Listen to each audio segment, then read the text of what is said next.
Ya están estudiados todos los sujetos de la educación. Tengo que contrastar ese sujeto que conozco ahora, que veo ahora, a cuál de esos conceptos corresponde. Tengo que contrastar. Tengo que demostrar cuál de ellos aplica. Pero en todos los casos el concepto ya está dado. Tengo que ver cómo se aplica en ese ejemplo en particular. ¿Cuál es la diferencia?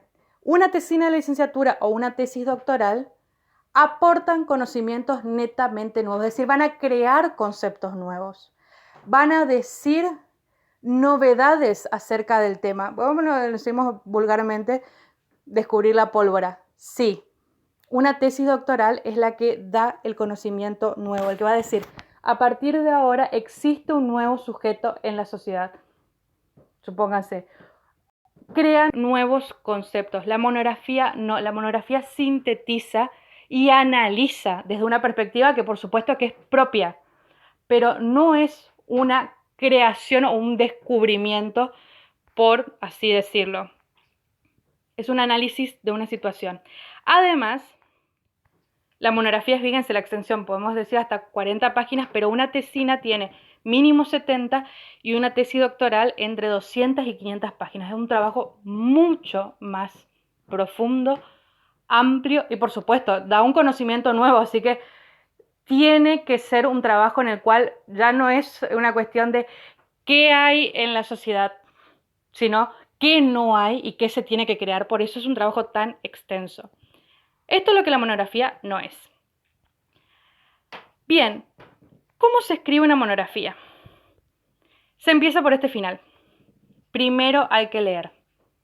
Hay que leer bien la bibliografía.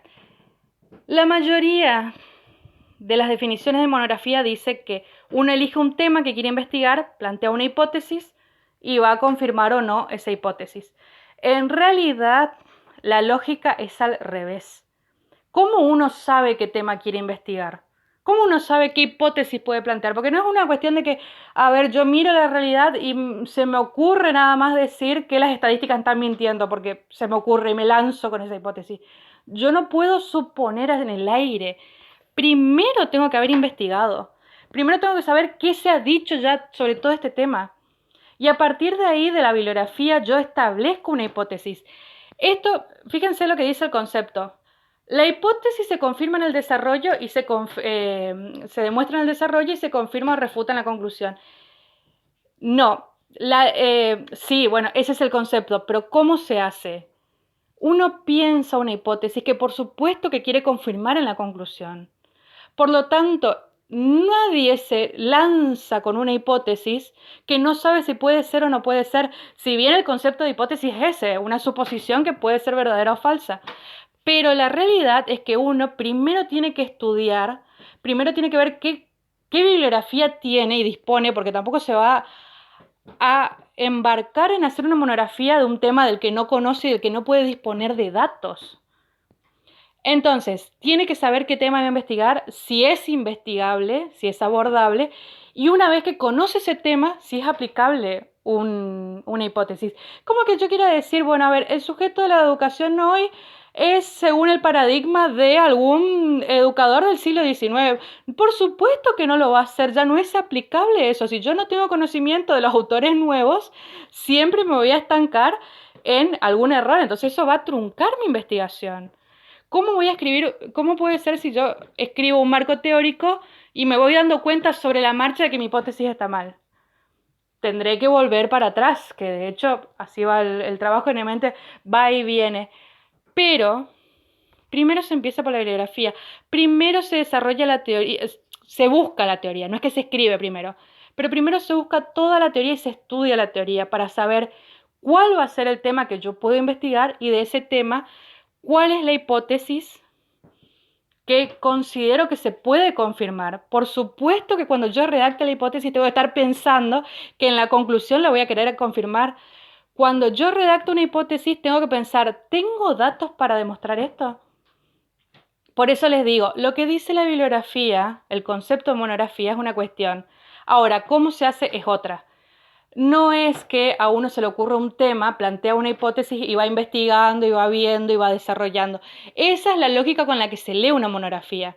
Pero ¿cómo se escribe? prácticamente al revés. Primero se estudia, primero se lee todo lo que hay, se reúne información, se reúne la teoría, se ve cuál es el tema factible de desarrollar, del que tengo información, y cuál es la hipótesis que yo considero con todos mis datos que voy a poder cumplir. Por supuesto que puede que la hipótesis falle porque en el momento en que yo vaya a hacer las entrevistas quizás sea otra la realidad, distinta a la que dicen los libros, lo cual va a estar muy bien porque me va a dar datos de decir, bueno, a ver, lo que decían los libros contrastó con la realidad de manera contraria, por lo tanto hay que crear, hay que interpretar esto de otra manera, hay que mirar desde otro lado y esa va a ser mi conclusión, pero sí se escribe con este sentido, se investiga, se delimita y cuando yo planteo una hipótesis tengo que estar pensando, ¿la puedo comprobar? Y si yo ya sé en ese momento, con toda la bibliografía que tengo leída, que no la puedo comprobar, cambio la hipótesis. De manera que el sentido sea, quiero comprobar esto y lo voy a poder demostrar. Siempre se empieza y se piensa al mismo tiempo en el final. Puede que parezca contradictorio, pero en realidad así es como se va llevando, porque de lo contrario uno se va a estancar. Si uno empieza por la hipótesis y después lee y ve que la hipótesis no tiene cabida, va a volver para atrás.